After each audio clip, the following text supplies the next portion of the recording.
I know we can make it more simple and more fair, but I also think we've got to ask the wealthiest households to pay a little bit more on incomes over $250,000, the same rate we had when Bill Clinton was president, the same rate we had when the economy created nearly 23 million new jobs, the biggest surplus in history, and we helped a lot of millionaires to boot.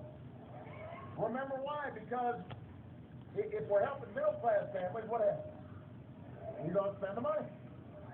Middle out, not top down. Now, in fairness, my opponent has a plan too when it comes to taxes. But as President Clinton pointed out, there's one thing missing from it: arithmetic. Arithmetic. You know, they talk about, they say the most important thing we have to do is reduce the deficit, right? That's what they say. Then the first thing they do is to spend trillions of dollars more on tax breaks for the wealthy. Not just the Bush tax cuts, on top of the Bush tax cuts. $5 trillion more. So they must have skipped math class when they were in school. Because that math does not add up. And whenever you ask them to explain the plan, they won't. They won't say how they paid for $5 trillion in new tax cuts. I understand how much $5 trillion is. I know sometimes it's money, billions, trillions, it gets all mixed up. $5 trillion over 10 years means $500 billion every year. Now, $500 billion is about the amount of our entire defense budget. Everything we spend on our military, everything, troops, planes, carriers, it's about $500 billion. So they're saying they're going to give a tax cut equivalent to our entire defense budget every single year. But they can't tell you how we're going to pay for it. And the truth is they can't pay for it without raising taxes on middle-class families. But then on top of that, they want to spend another $2 trillion in new military spending, they say without adding to the deficit. But they don't tell you how they're going to do that. The only thing they can do is to keep trying to bluff their way through till November. And hope that you won't call them on it. But understand, Cincinnati, look, I want to work with them to reduce the deficit. I've said, if the Republicans need more love, if they want me to walk the dog or wash their car, I'm happy to do it. and I genuinely believe that most Americans, Democrats or Republicans, they just want us to solve problems. So I'm ready and willing to work. But I refuse to ask middle-class families to pay over $2,000 more so that millionaires and billionaires can pay less.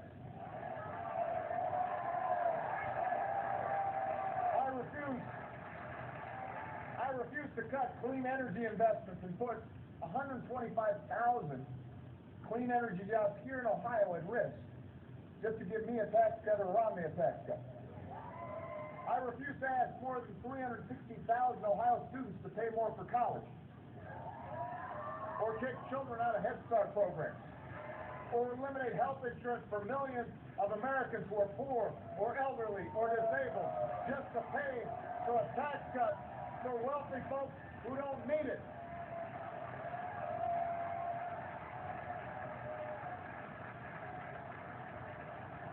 And I will never turn Medicare into a voucher.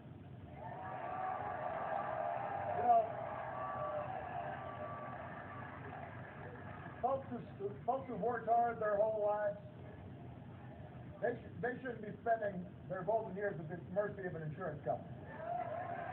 They should retire with dignity and respect.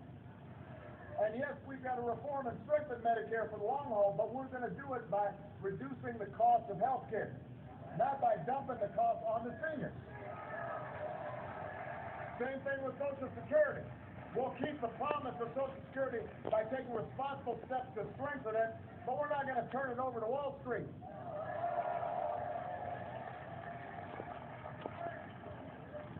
Now, rebuilding our economy is essential, but our prosperity at home is also linked to our policies abroad. And current events, the events of the past week, obviously remind us of that. Now, 4 years ago, I promised to end the war in Iraq, and we did.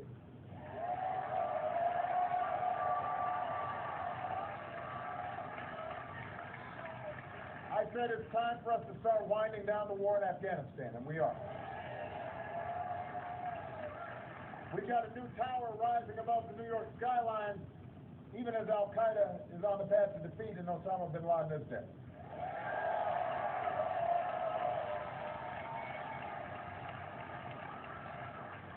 But what happened this past week underscores that we still face threats in the world. Now, we can't just pull back. We've got to stay engaged and involved for our security. But we've also got to remain vigilant. That's why, so long as I am Commander-in-Chief, we will always have the strongest military the world has ever known.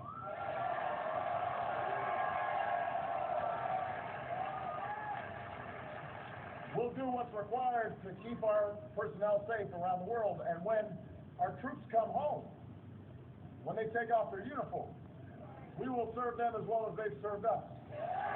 Because in America, no one who fought for this country should have to fight for a job or a roof over their heads when they come home. That's right.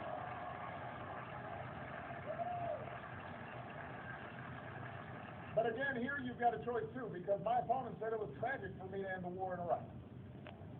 He still won't tell us how he's going to end the war in Afghanistan. And while he wants to spend more money on military programs that our Joint Chiefs say won't keep us safer, I'll use that money that we're no longer spending on war to pay down our debt and to put more people back to work. Rebuilding some of these bridges around Cincinnati, rebuilding schools and runways. After a decade of war, it's time to do some nation building here at home.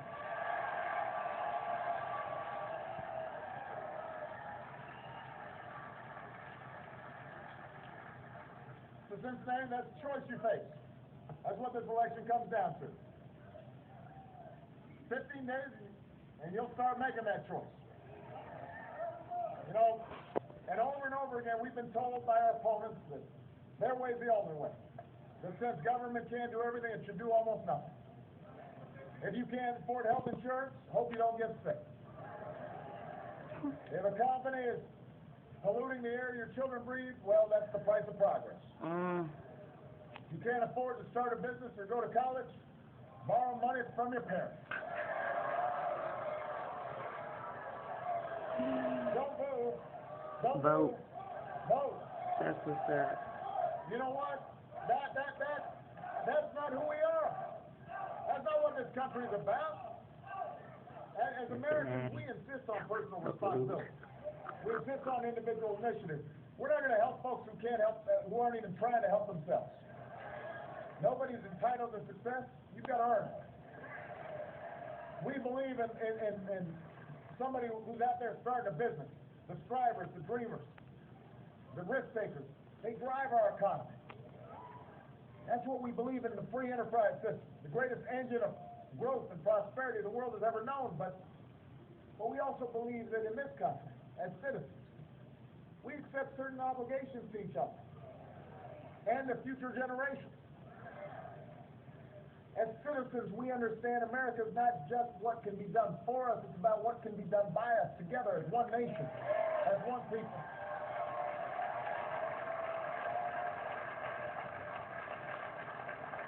And all of you understand that.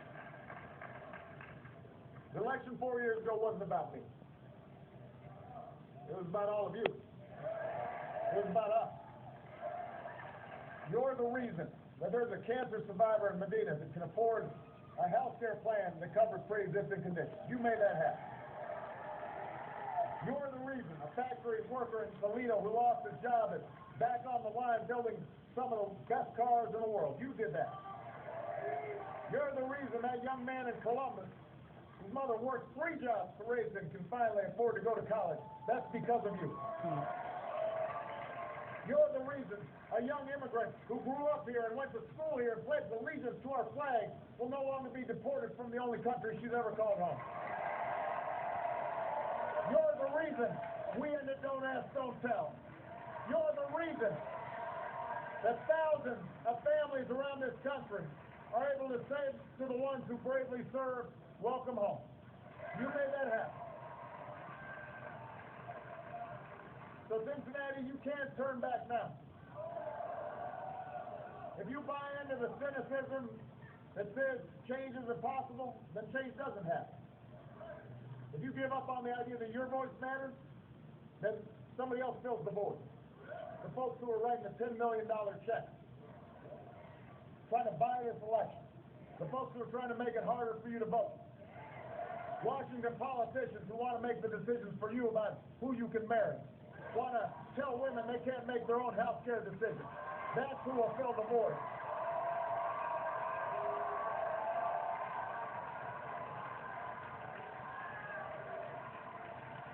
Only you can make sure that doesn't happen.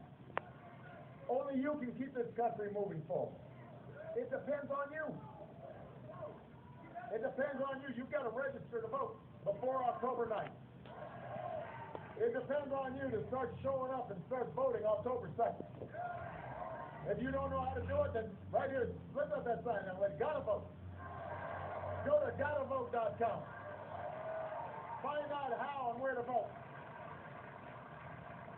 And the good thing about voting early is then you can spend the rest of your time getting other folks to vote. Because we've come too far to turn back now. We got too many good jobs to create. We got too much homegrown energy to generate. We've got good schools to build, and we've got great teachers to hire.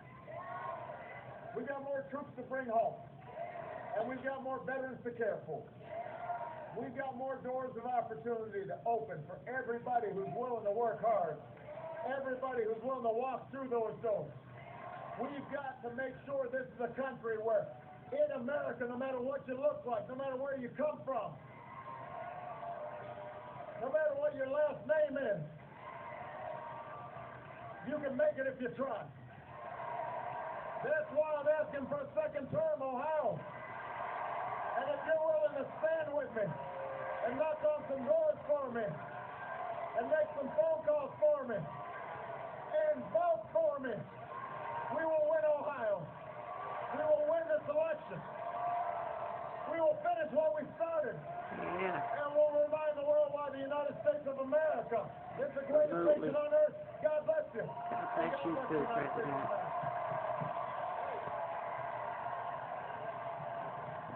President Barack Obama has just concluded a speech at the Stephenville Pavilion in Eden Park, a campaign appearance here in Cincinnati, as both candidates really jockey for position in Ohio, which is a swing state, a highly contested swing state according to most polls. And the president sounded some familiar campaign themes.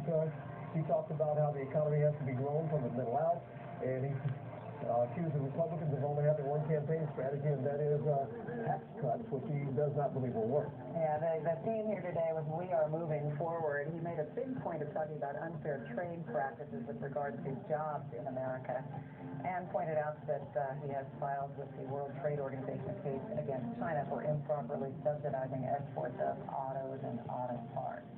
Talk a little bit about education, about helping students from Head Start to college, and about energy and creating jobs, 600,000 new jobs, he says, in the natural gas industry. His real applause line was, though, to say that he would use money that was not spent on wars, in part, to pay for things such as new bridges in Cincinnati. President Barack Obama arrived on Air Force One. He's going to try to make his way through this crowd, and he'll get back to the DHL site in northern Kentucky to take off next for Columbus. And we will wrap this up for you, and we'll have full coverage starting for 6 o'clock.